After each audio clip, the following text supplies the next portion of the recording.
Now we're going to do number 24. Again, we're working on section 3.4, assignment number 2. And so that we see that we have x times 2x minus 5 to the third. So we'll have to use a chain rule, but because we're multiplying this entire thing by a variable, we'll also have to use the product rule. So there's going to be a bit of a combination of derivative formulas. So let's get into it.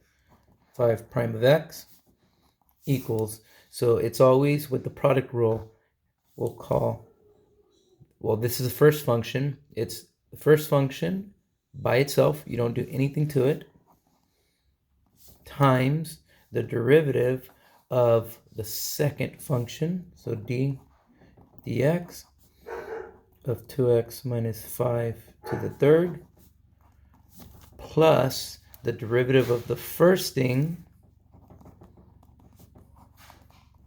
or the first part of the first factor in my product, times the second factor, 2x minus 5 to the third, without changing it. And so that's the setup right there. So now it's just a matter of simplifying things, and it won't be as simple as we would hope, because here we're going to have to apply the chain rule. So let's see how that's going to work.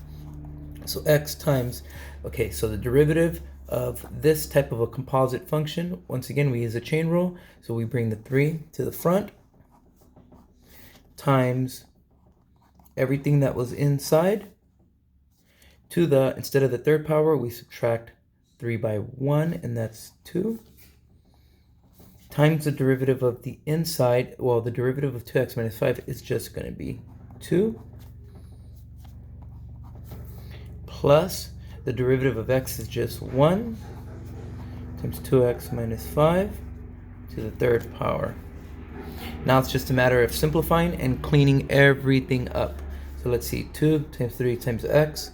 Well, that's going to be 6x times 2x minus 5 squared plus 2x minus 5 to the third. Well, we see here that we have a common factor of 2x minus 5.